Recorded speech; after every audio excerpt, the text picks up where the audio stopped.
Hi, my name is Barb Nangle. I'm the founder of Higher Power Coaching and Consulting.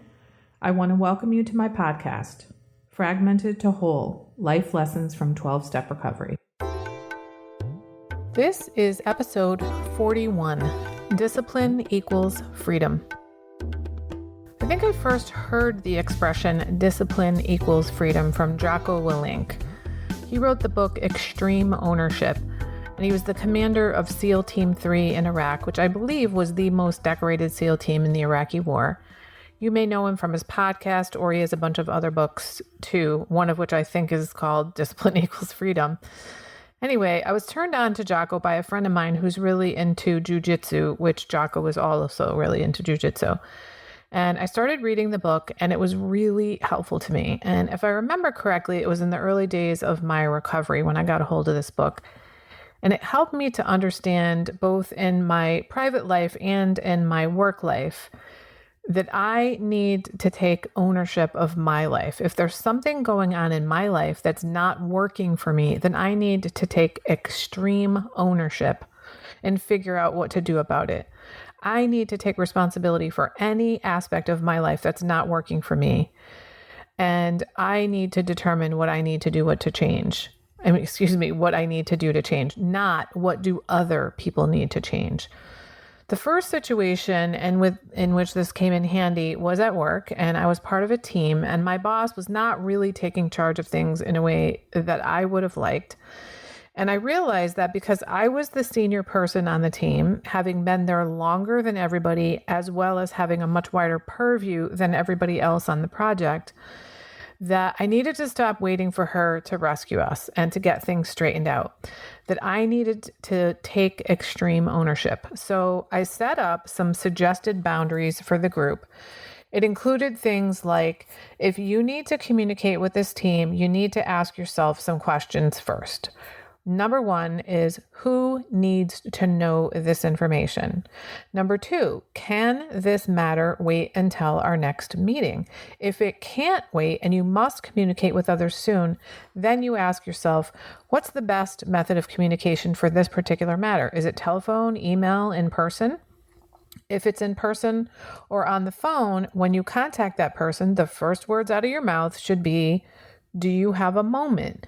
Which allows the person to decide if they can turn their attention away from what they're doing, or if they need to set another time to talk soon. Even if it's like 5 seconds, like, let me finish typing this sentence. When I ran these suggestions by the group, they were all thrilled. They had all been coming to me separately with complaints about each other and about the flow of information in our group and our lack of communication, or sometimes over communication, as well as other matters. So we put these structured boundaries in place, and it immediately had an effect. Not only did people stop complaining about each other, but we were much more efficient and effective as a team. And they also all reported to me separately having more job satisfaction as a result of our new boundaries. This was all because I had decided to take extreme ownership over the team over which I had seniority. I stopped waiting for someone else to take charge. And I encouraged each of them to take extreme ownership of their own work and responsibility for how and when and to whom to communicate their workflow issue.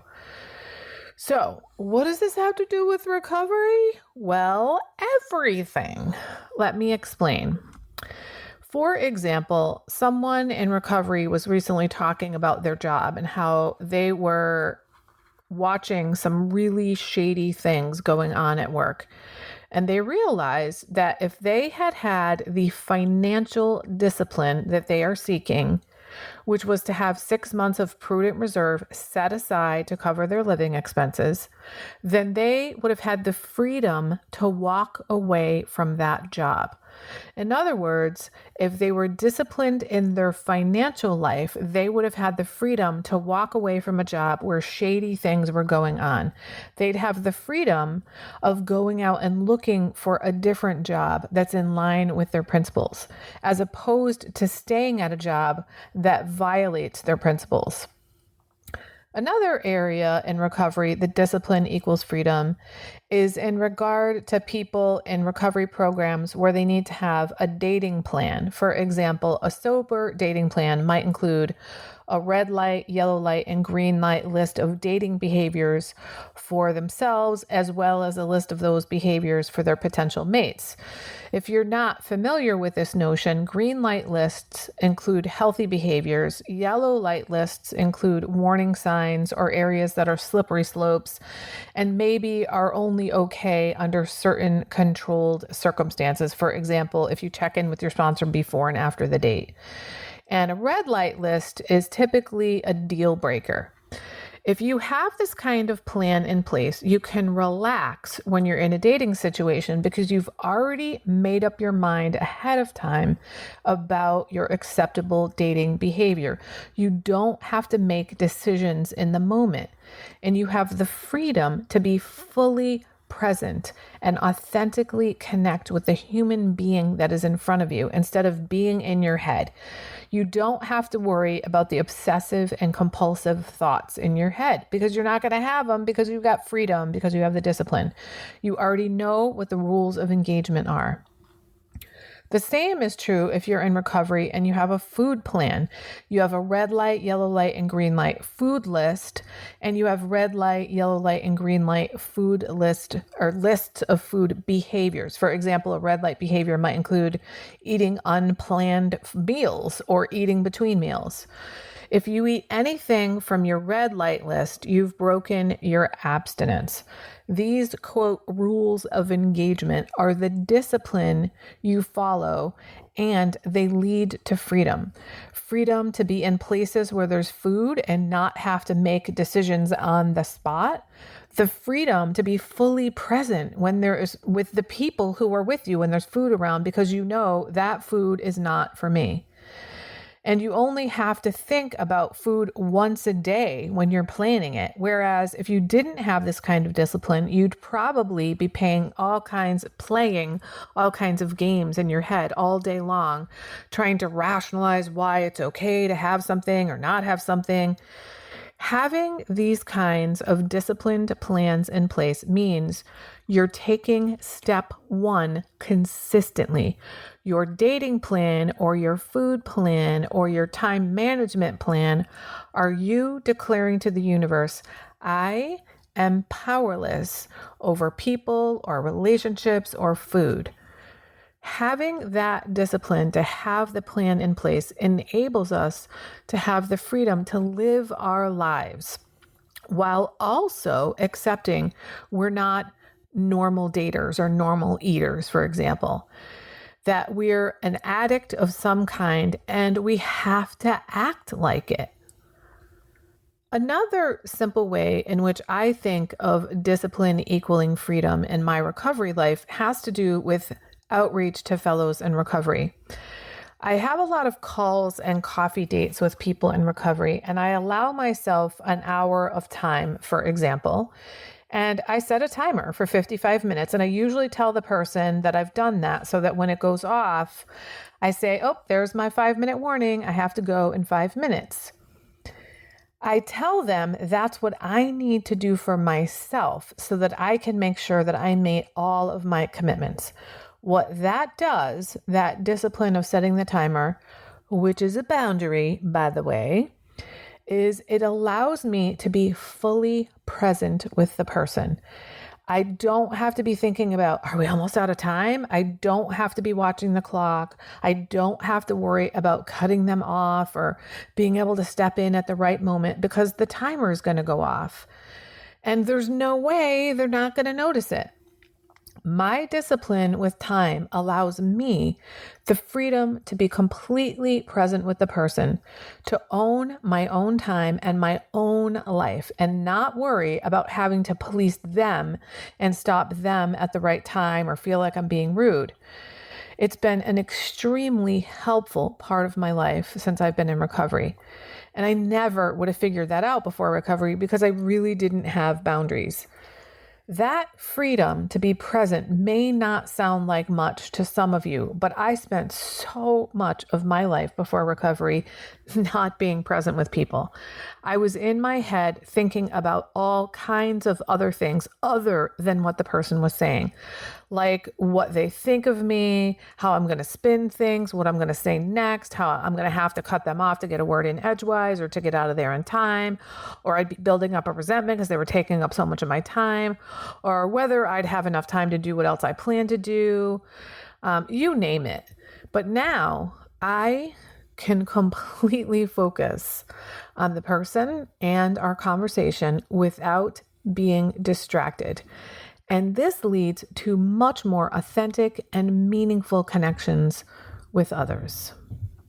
I heard a definition of discipline, which I probably got from Jocko, but I'm not sure, which is discipline is doing things you don't want to do when you don't want to do them.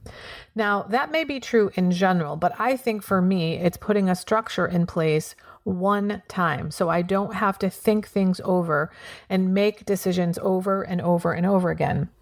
Kind of like work smarter, not harder, or don't reinvent the wheel mentality.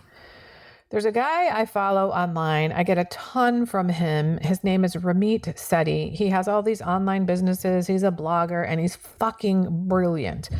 And not only does he have tons of amazing ideas and resources, he's irreverent as hell, which I love. One thing he talks about is decision-making exhaustion or decision-making burnout. I'm not sure exactly how he refers to it, but the idea is we have to make thousands of small decisions every day, some of which we have to make over and over and over again. This saps out our energy, especially the mundane decisions that we make over and over and over again. So he might buy 20 pairs of the same socks, so he doesn't have to make sock choices every day or worry about them matching. If there are certain things that we know we need to do repeatedly, especially for our recovery, then we put a system in place and we just follow it. We don't have to worry about thinking about it. That discipline of using the structure gives us the freedom to breathe in our lives. I work for myself and I do a variety of different things. So much of the time when I'm working on tasks, I time myself. I work in 25-minute segments and I take 5-minute breaks in between. It's called the Pomodoro technique. If you're not familiar with it, you can Google it in case you're interested. As a former multitasker, it has been extremely liberating, or I should say freeing. What the discipline of timing myself does is it allows me to focus on one task at a time. That allows me to get into flow, to dive deep into my thinking, which gives me the freedom to just really create in that moment. Whereas before recovery, I was a multitasker and my attention was always torn between multiple things. And it was very difficult for me to accomplish large tasks because I was at the whim of the email bell. And I got like 50 to 100 emails every day back then. So I was interrupted continually. Now, don't get me wrong. I got a lot of shit done. I was a really productive person, but I'm so much more productive now because I have the discipline to focus on one thing at a time, which gives me the freedom to really indulge in the thing that I'm working on right now. Whereas before, my mind was torn in a bunch of different directions, and I felt this anxiety about getting things done that I wasn't working on right at that moment. This is actually the one day at a time principle coming into play here, just dealing with the next right thing. To sum things up here, if you want to transform your life in a positive way, it won't just happen. You have to do the work.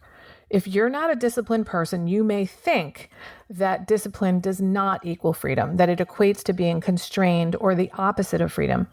But it's been my experience that when I have a structure in place, whether it is a financial plan, a dating plan, a food plan, a time management plan, it allows me the freedom to relax into my life because I've made the decision about how I am going to live my life. I'm living my life on purpose. My life is not at the whim of the world or other people. Freedom is the abundance of possibility. Before recovery, I tended to look at what I couldn't do if I were trying to be disciplined. But now I focus on what I can do as a result of being disciplined, which is I can lead my life the way I want to. So if you want to live your life the way you want to live it, then give this discipline thing a try. I suspect that you too will find that discipline equals freedom. That's it for today. If you like what you've heard here, then you just might be interested in private coaching with me. If that sounds like you, head on over to my website, which is higherpowercoachingandconsulting.com, and click on the contact menu. I'd be happy to schedule a consultation with you to help you make lasting changes in your life, like I've made deep, lasting changes in my life. My ideal client is someone who is ripe for change, but I'll coach anyone who wants to be happy, joyous, and free. So if that's you, shoot me an email. I'd love to hear from you. Thanks for listening. Be sure to like and subscribe so you can be sure to get future episodes of my podcast. Thanks again.